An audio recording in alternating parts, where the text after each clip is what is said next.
He is the president of Euro-Pacific Capital Incorporated, a brokerage firm based in Darien, Connecticut. He is an Austrian school economist and supporter of the Ludwig von Mises Institute, frequently appearing as a guest on CNBC, Fox News, CNN, CNN International, Bloomberg Television, quoted regularly in major financial publications. He has pointed to the low savings rate of the United States as its worst malady, citing the transformation from being the world's largest creditor nation in the 1970s to becoming the largest debtor nation by the year 2000. His extremely bearish views on the U.S. dollar, the United States stock market, bond market, and the United States economy have earned him the nickname Dr. Doom. He is widely known for predicting the economic crisis of 2008. He was also an economic advisor for the Ron Paul campaign in the 2008 Republican Party primaries, and he hosts a live internet shortwave radio program called Wall Street Unspun. It indeed is a high honor to welcome to our program Mr. Peter D. Schiff. Sir, good afternoon, and thank you very much for taking time from your day to be with us. Sure, and thanks for the introduction. I hope you're doing well, sir. I'm doing all right. We got a lot of snow here in New York today. It's going to change my travel plans for this evening. But you know, I'm sitting in Florida, and the sun is shining, and the birds are singing, and I'm trying to figure out, now, when you say snow, what exactly is that? It's white stuff. It comes swirling around. There's a lot of wind, too, so it makes it worse. I hear you.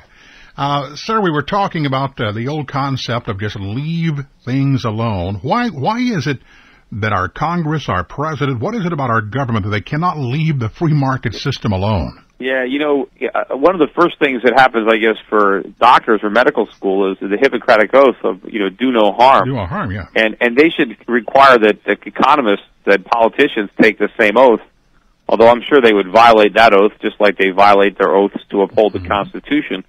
But, for political reasons, politicians don't want to say there's nothing that they can do.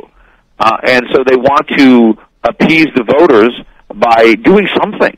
And in fact, I get into a lot of arguments with people, and they'll say, but it's going to be terrible, we have to do something, as if there's actually something the government can do. I mean, it sounds good in theory, but the government doesn't have anything. I mean, the government doesn't have any real wealth.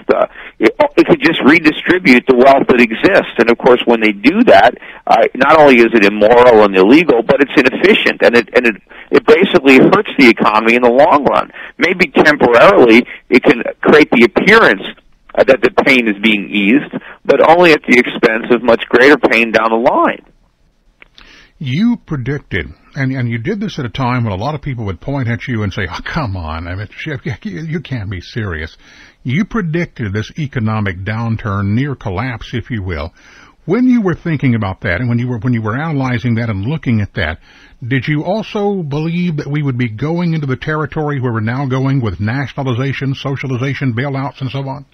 I did. I mean, I didn't foresee all of it exactly, but when I wrote my first book, Crash Proof, and I wrote about the coming economic collapse that is now unfolding around us, my real fear was not the collapse itself, but what the government would do to prevent it from happening or try to stop it from happening. And I know that the government can't resist. I mean, the seeds of this disaster were sown back in 2001, 2002, when the Federal Reserve and the government interfered with the market's correction of the malinvestments that formed during the dot-com bubble, an internet bubble.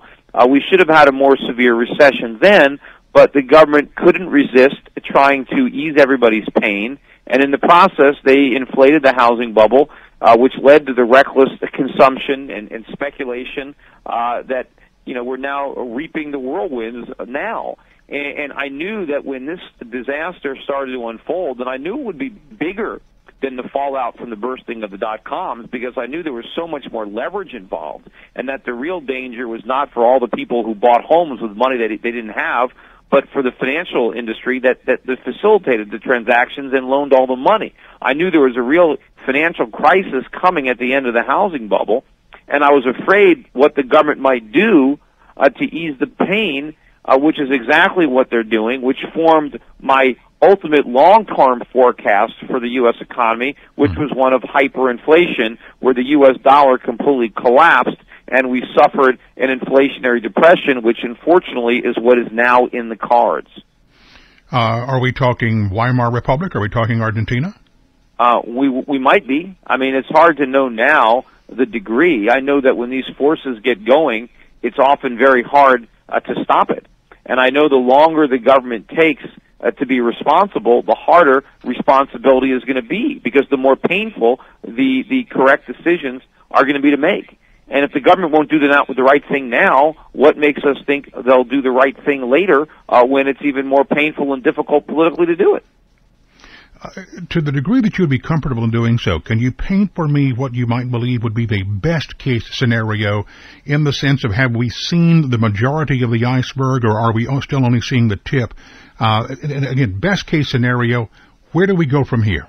Well, the best case scenario would be for President Obama to do a 180-degree about-face in his ideology, in his policy prescriptions. The best thing that we can do is to dramatically shrink the size of the federal government, because the economy is a mess right now, and we have a lot of work to do, and it's going to be more difficult to do that work with a gigantic government to support. So if we can start shrinking government, making government less expensive so that we can reduce taxes, that would certainly help. And we would free up a lot of labor that is now being wasted in government employment, and that labor could be redeployed in the private sector, making things again. Because what we do need in this country is another industrial revolution, not another New Deal.